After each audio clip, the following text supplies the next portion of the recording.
appreciate the opportunity. I played a long time. I'm grateful for the time that I've played so far, and I have nothing to complain about. So, how much longer, we'll see. Well, Indianapolis will always be a part of me. Meus amigos dos canais de ESPN, um grande abraço para você que é fã de esportes. Estamos chegando com mais uma edição do debut.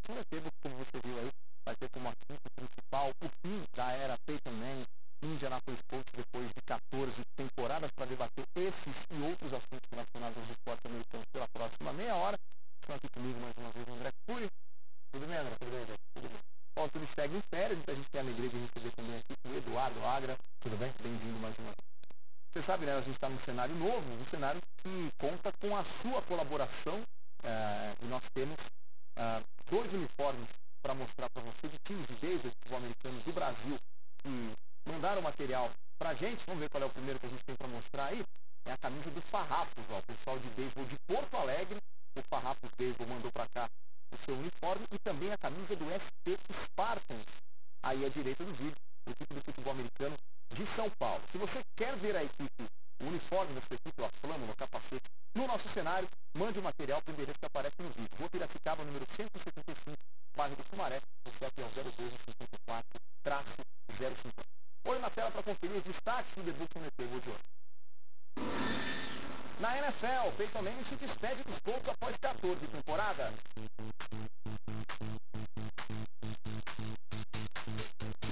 Na NBA, as disputas mais acirradas das conferências Leste e Oeste. Na MLB, as estreias das estrelas em suas novas equipes. Na NHL, Sidney Crosby liberado para jogar no próximo domingo. O Sport Science de hoje disseca a contusão de Peyton Manning. E, é claro, o Top 10. Vamos ao rápido intervalo e eu vou voltar já.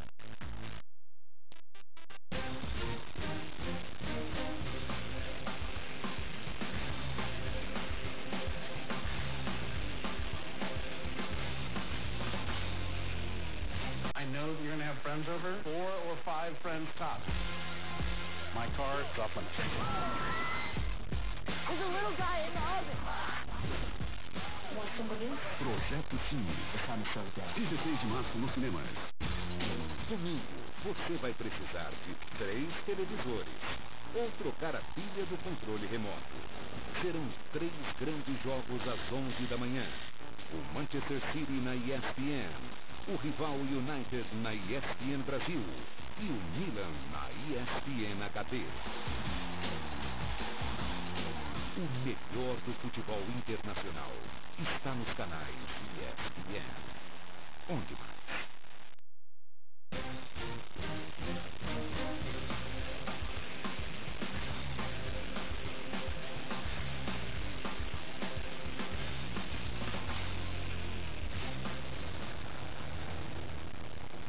It's not about numbers, not about records. It's all about winning games. This is the best offense. It's up to me to make smart decisions, use your weapons, play your game.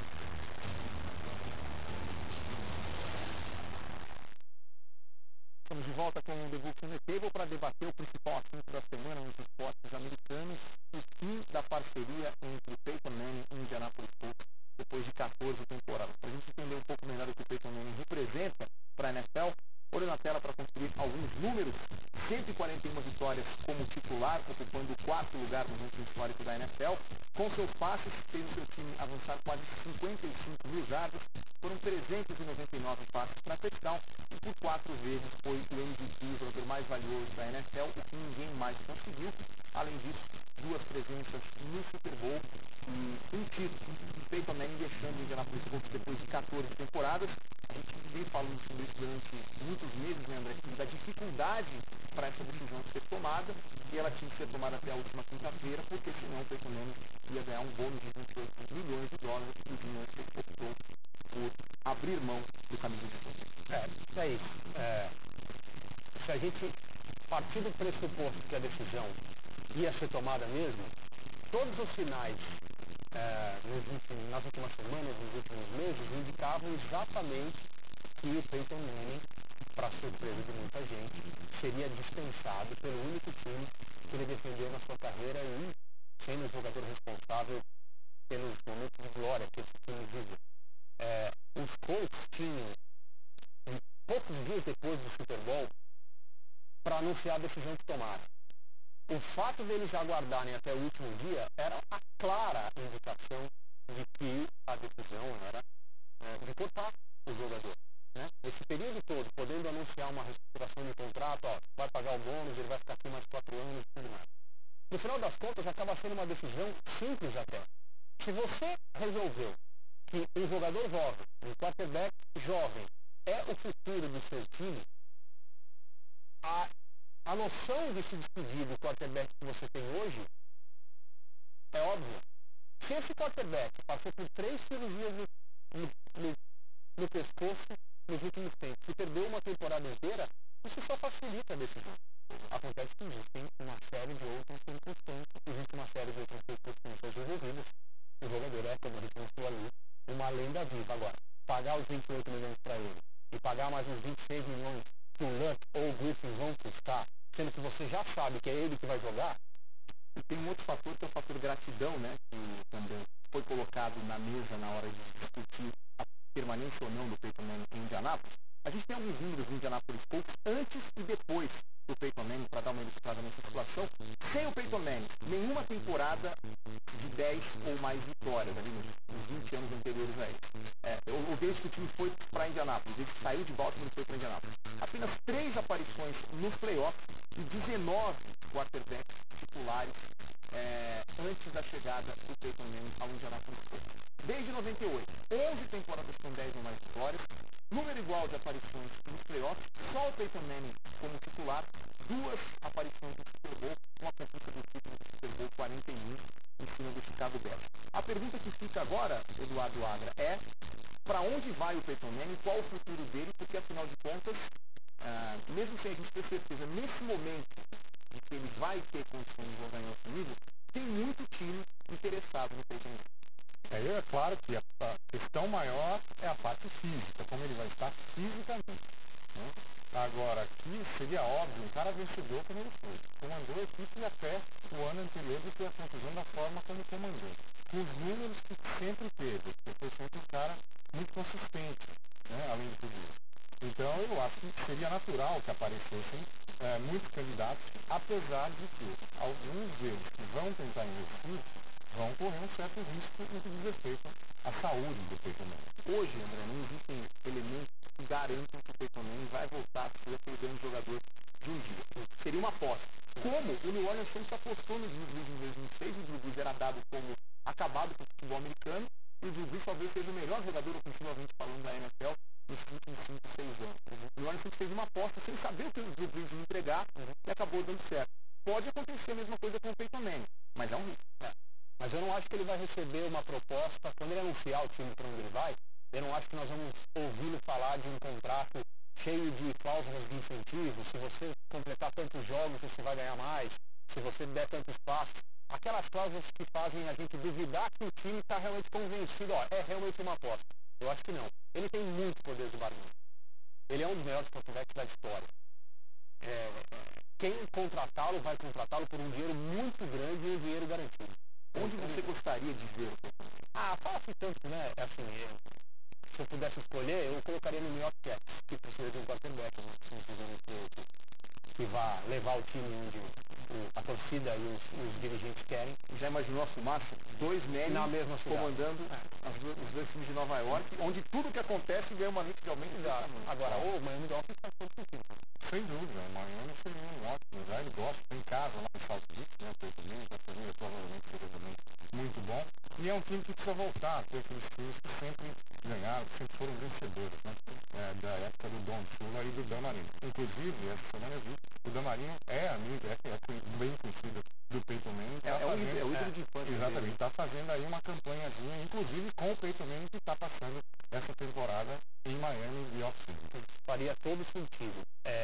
O que me impressionou nessa história toda foi a classe que o Peyton Manning demonstrou ao participar da entrevista coletiva. A carreira dele naquele time estava terminando ali e ele ao lado, mostrando que compreende a decisão, pode até não concordar, mas não guardou sentimentos ruins com relação a ninguém. E assim, né, a família toda dele sempre ajuda dessa maneira, o pai, os irmãos e tudo. O laboratório do Sport Science nos ajuda a entender um pouco melhor o que aconteceu com a saúde do Peyton Manning nesses últimos 2 anos em que ele passou por tantas cirurgias. Vamos lá então para dissecar a contusão do Peyton Manning. We can think of a spine as a chain, with each progressive link absorbing a component of force. But a surgery like Peyton Manning, which typically uses hardware to help fuse 2 vertebrae together, can result in a 10% loss of motion. And that now longer link in the chain can't absorb as much force as normal. This means the adjacent segments above and below the fusion have to pick up the slack.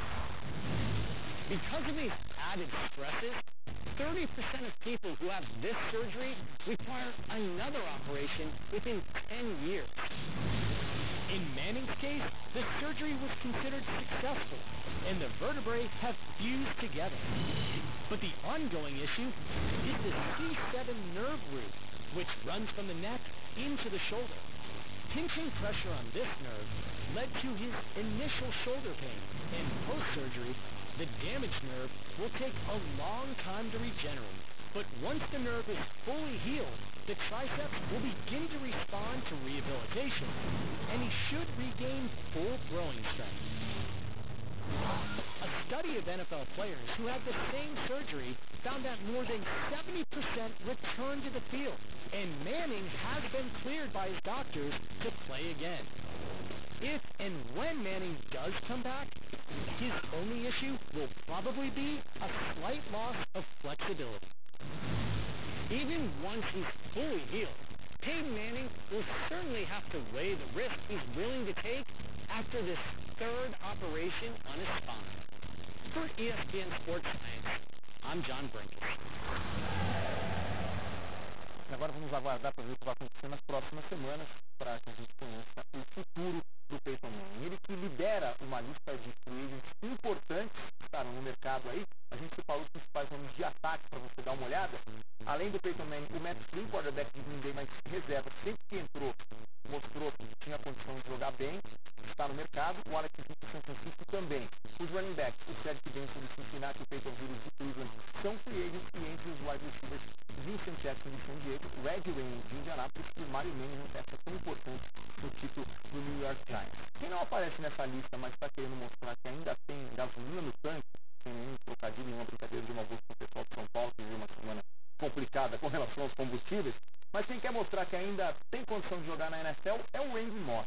Você daria uma nova chance ao Randy Moss, Eduardo? Eu daria, sim. Excelente atleta, quer dizer, parou fisicamente sem nenhum tipo de contusão séria, sempre provou na NFL que era um dos melhores atletas, não só da função, mas de toda a NFL. Dá para apostar em nenhum? Eu acho que vai ter muito time considerando essa hipótese seriamente pelos números que ele tem e o que ele pode fazer, talvez numa situação mais controlada, né? Não uma confiança total, não. Você vai ser o nosso principal alvo, nós vamos montar o nosso ataque em torno das suas capacidades, das suas habilidades. Eu acho que esse sim, o Moss pode receber um contrato com muito incentivo, com muito estímulo, com muito objetivo que ele tem que atingir para receber o dinheiro. Eu acho que nós vamos ver ele jogando. Até porque no currículo ele tem alguns números importantes. Põe na tela para você ver o que o Randy Moss já fez de bom na NFL. É o número 2 de todos os tempos em jogos de 100 jardas. É o número 6 em jardas totais. Número 4 em touchdowns. Número 10 em recepções. Número 2 em temporadas de pelo menos 1.000 jardas. E teve o recorde de touchdowns anotados 23 em 2007.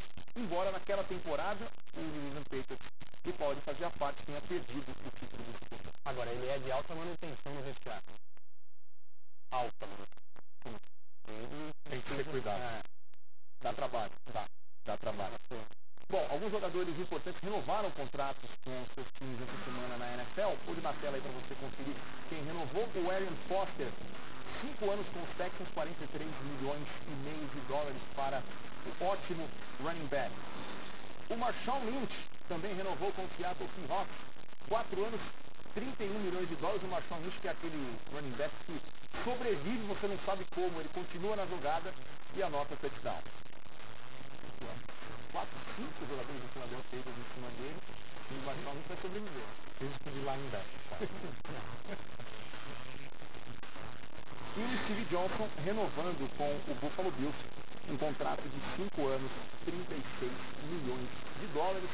Aos poucos os times vão se ajeitando já para a próxima temporada, que começa só daqui a 6 meses, mas tem muita coisa para acontecer. O assunto agora é a Major League Baseball, porque algumas das principais novas estrelas, ou estrelas que chegaram para a MLB, ou jogadores importantes que trocaram de time nessa última off-season, começaram a trabalhar com essas novas equipes na pré-temporada nessa semana. A gente tem alguns dados para você. O Yu Darvish jogou 2 entradas, conseguiu 3 strikeouts e nenhuma corrida cedida. O novo arremessador do Texas Rangers, maior disputa na MLB desde a equipe Matsuzaka, por mais um prospecto que chega do Japão. Prince Fielder batendo o seu primeiro home run pelo Detroit Tigers. E no Los Angeles Angels, o Albert Pujols e o C.J. Wilson estreando pela sua nova equipe. O que é que mais chamou a atenção nessa semana de spring training, André? O Yu Darvish vai ser um jogador que todas as vezes que ele conseguir mostrar o Texas Rangers, vai ser aquela torcida para ser o dia ou a noite em que ele joga. Porque com toda a tentativa do Texas de não inflar o que se espera dele e a capacidade que ele tem, o que realmente parece é que é um cara para liderar o time de arremessadores dos Rangers e fazer um estrago já na sua primeira temporada nos Estados Unidos, de coisa, muita manchete. Espera-se demais dele pela talento que ele tem. A gente lembra que a mídia japonesa migrou para os Estados Unidos para acompanhar o dia a dia da equipe Matsuzaka, né, quando aconteceu a transição. Pode esperar alguma coisa parecida com o Yu Darvish lá em Texas. Nós vamos dar um rápido intervalo, o The Book volta já para falar muito de basquete.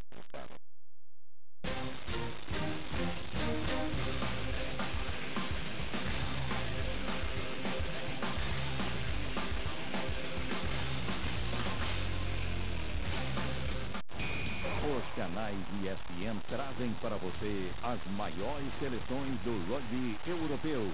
Torneio Six Nations. A disputa continua neste sábado. A Irlanda enfrenta a Escócia ao vivo. O líder País de Gales recebe a Itália. E no domingo a França pega a Inglaterra. Torneio Six Nations de rugby. Exclusividade dos canais ESPN.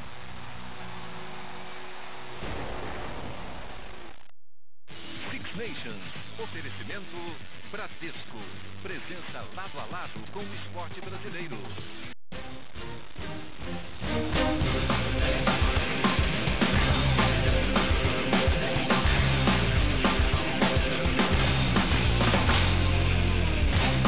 Tough not to be intense when you come into an environment like this. This is the moment they've been looking for. This place is electric, baby. I can't wait. We may stay here all night. Here we go. Are you kidding me? Oh my goodness. That's a big time diaper dance. They're going to action. Oh my. You're heading to more fatness. We're going to go to the big dance. Yes! Yes! Unbelievable! That, my friends, is why we call it March Madness. Sensacional. E parafraseando os locutores de comercial de loja de departamentos logo depois do Natal, não perca, vem aí as loucuras de março do basquete universitário. O Eduardo Agra já está quase mudando aqui para a redação, porque tem muito basquete nos canais de ESPN para você. Nesse sábado, 11 da noite na ESPN HD, a final da conferência Big East. A partir de terça-feira, a primeira rodada no ar às 10h30 da noite. Na quinta-feira, a segunda rodada a partir das 8 na ESPN HD e a partir das 10h30 também na tela da ESPN. E quem é que você aponta como favoritos para esse mês de março, que para os Estados Unidos quando o assunto é o basquete universitário? Olha, eu acho que os 4 cabeças de chave, isso é muito importante, né, na decisão final do torneio. Eu acho que Kentucky, Kansas, North Carolina e Duke eu colocaria como os 4 principais times aí. Dentro do esperado ou alguma surpresa? Eu acho que dentro do esperado. Syracuse, eu acho, fora esses 4 aí, seriam o time que me chama mais atenção. E falando em Syracuse, tem um jogador brasileiro que pode fazer a diferença para a Universidade de Syracuse, né, Magra? Sem dúvida. Um jogador brasileiro, Fábio Melo, que está lá na sua 2ª temporada. Melhorou muito desde a época que ele jogou na temporada passada. Foi considerado o melhor jogador de defesa da Universidade, história da conferência Big East, que é uma conferência fortíssima, né? E quebrou um recorde de 10 tocos no jogo da história da Universidade de Syracuse. Você fez o... Vamos combinar aqui. Semana que vem, você vai trazer o seu bracket. Você vai preencher o seu bracket. Okay. A gente vai acompanhar os seus palpites. Legal. Você sabe quem tá ligado no March Madness aqui nos canais ESPN? Quem? O Bruno, goleiro do Palmeiras. É mesmo? É. Nos encontramos aqui perto da televisão essa semana e eu pergunto, vai passar? Claro que vai. Abraço pro Bruno. Legal. Então fique ligado aí já a partir desse final de semana, a cobertura completa do March Madness na tela dos canais ESPN. O assunto agora é NBA, pra gente continuar falando de basquete. Olho na tela para você conferir as próximas transmissões do melhor basquete do mundo. Já tem Los Angeles Clippers e San Antonio Spurs, 10h30 da noite para quem está assistindo a primeira edição do programa. E na quarta-feira, às 10h30, o Miami Heat encara a equipe do Chicago Bulls. E já que nós vamos ver o Los Angeles Clippers em ação logo mais, Eduardo Agra, quem é o melhor time de Los Angeles nesse momento? Continua sendo o Los Angeles Lakers ou os Clippers já passaram? Olha, eu acho que continua sendo o Los Angeles Lakers pela base que tem. Quer dizer, já tem um time rodado, experiente em playoffs, né? Tem o Kobe Bryant, que ainda continua sendo, na minha opinião, um grande diferencial. Não, é mascarado. A linha de frente, o Paul Gasol e o Andrew Bynum, se ficam saudáveis até o fim, também pode fazer uma diferença grande. Agora, tem que ficar de olho no Clippers, é um time muito talentoso, né? Com o Chris Paul chegando, com o Blake Griffin numa ótima fase.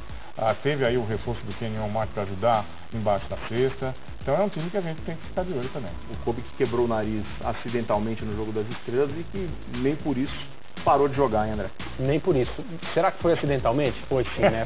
Não, o Dwayne Wade queria abraçar o Kobe e sem querer acertou o nariz dele. O cara teve uma concussão, né? Isso, concussão é um negócio sério, a gente já falou isso aqui no programa. Eles se encontraram recentemente, né? E os Lakers finalmente conseguiram ganhar do Miami Heat na era LeBron James. Mas nada atrapalha o Kobe Bryant, né? Quando ele quebrou o dedo, ele mudou que era o dedo do arremesso. Ele deu um jeito de arremessar de um outro jeito e manteve seus números. Ele é um jogador extraordinário, histórico. Está brigando pelo título de cestinha da temporada e também, por tabela, pelo prêmio de MVP.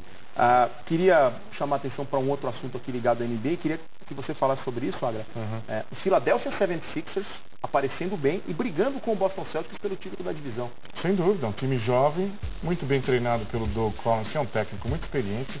Tem a melhor defesa, numericamente falando, hoje da NBA. É um time que é muito atlético, o André Iguodala, com o Evan Turner, com o True Holiday, o Elton Brand, que é o jogador mais veterano, jogando bem, voltando à forma física que o levou a ser um All-Star. Então é um time muito compacto, muito sólido, que vai brigar aí pelas 4 que está à frente, de Orlando está à frente, de Atlanta, quer dizer, é um time que pode surpreender muita gente nos playoffs. Mas eu sei que não ia tão longe desde de Allen Iverson, né? Faz tempo, né? Faz tempo, né? Não, o ano passado já tinha ido para os playoffs, né? Mas não na condição que está indo, não com a condição que está indo esse ano. Falando ainda sobre essa briga entre Philadelphia 76ers e Boston Celtics, a gente teve uma performance espetacular do Rajon Rondo nessa semana, né? Armador que a gente até chegou a debater aqui num programa anterior, uma possibilidade dele sair do time porque ele e o Doc Rivers não se bicam, mas 18 pontos, 20 assistências e 15 rebotes. Vai mais uma vez chamando a atenção como líder desse time do Boston Celtics, que acho que só se lamenta o fato de não ter um banco tão forte, né? Sim, sem dúvida. É um time que precisava ter dado uma reforçada no banco, principalmente porque os seus principais jogadores já são muito rodados, já são muito experientes, fisicamente podem sentir essas séries longas de playoffs e não fez isso. Quer dizer, continua ali com aquele mesmo banco meia boca, na minha opinião. Esses números do Rondo são tão bons que a gente perde um pouco da noção. Só 3 jogadores na história da NBA conseguiram um triplo-duplo com pelo menos 17 em todas as categorias. Esses jogadores são... Quer ver? Olha lá. Vamos lá. Aí, ó. Manda ver. Rajon Rondo, Will Chamberlain e Oscar Roberts. Só isso. Faz tempo, hein? 40... Todo mundo lá atrás, né? Década de 60 e o Rondo envolvido em possibilidade de trocas. Tudo bem que existe aí um problema de relacionamento, existiria um problema de relacionamento com o treinador, mas esse tipo de número se o cara pega 17 rebotes e dá mais do que 17 assistências, ele não precisa fazer nenhum ponto. Zero, não precisa, nem imagina. E ele fez quanto? 20, não foi isso? Exatamente. É um jogador que está numa fase fantástica. Para a gente fechar o programa, olho na tela para você conferir as transmissões do hockey na tela dos canais ESPN. Tem New Jersey Devils e Philadelphia Flyers nessa terça, 8 da noite, transmissão ao vivo da ESPN HD. E o Sidney Crosby deve voltar a jogar essa semana, ele que sofreu uma concussão no dia 5 de dezembro, só disputou 8 jogos nos últimos 14 meses, com várias contusões no pescoço, também a concussão, como eu citei, tem ficado muito mais tempo fora do que dentro do gelo, mas liberado aí para voltar a jogar neste fim de semana. Agora sim, para a gente fechar as 10 melhores jogadas da semana nos esportes americanos. Roda aí. Começamos com a NHL e um hat-trick do Kovalchuk. E quando tem hat-trick, sabe o que acontece, né? A quadra fica cheia de boné voa. Presente. Número 9 na MLB, jogada defensiva de Juan Uribe. Olha. Essa pré-temporada tá bom, né? Tá ótimo. Na 8ª posição, Derrick Rose. No estouro do cronômetro. É fim do primeiro tempo. Na noite anterior, ele ganhou o jogo. Uma bola de 3 também no estouro do cronômetro. Posição número 7, o toco do Anthony Booker, de Ohio State. Isso é uma cortada de vôlei, hein? Uma bola de tempo no meio de rede. Tá de olho nesses jogadores, o NBA já tá. Falando em estouro do cronômetro, esse sempre tá lá. Kobe Bryant. Para ganhar o jogo. O jogo para prorrogação. Ele errou uma de 3 para empatar na prorrogação. Número 5, e esse Tang Akol. Também estão de olho nele, Agra? De olho nele também, viu? É outro prospecto. Olhando o rebote, indo para a enterrada. Sabe quem aparece também no top 10? Linsanity. Jeremy Lin para Landry Fields. Embora o Jeremy Lin nessas últimas semanas aí não esteja jogando aquela bola toda. Ele teve boas aulas, né? Essa semana foi no parque, deu uma aula para ele e não foi de francês. E não foi de francês. Mais uma vez, estouro do cronômetro. LeBron James. Isso aí tem que gravar, hein? Tijolo, viu? Tem que Isso é tijolo. Tem que Isso é sem querer. Essa aí tem que gravar. Não, mas não era para decidir a partida, o jogo tava, não era. Aí é mais fácil. Número 2, o malabarismo de Dwayne Wayne. Quer mais uma para gravar do LeBron James? Um 360 dele aqui, ó, para fechar o top 10. Essa foi bonita. Daquelas que ele quase bate a cabeça no ar, entendeu? Eu fui irônico, mas ele tá tendo uma temporada fantástica até aqui, né? Ó a impulsão. Bom. É isso. E ainda, ó, o cara quase bate a cabeça no ar. Parei, ó. É isso. Com o top 10 a gente encerra o The Books on the Table dessa semana. Agradeço ao André Kfouri, ao Eduardo Agra e a você que esteve com a gente em todo o Brasil. Tchau.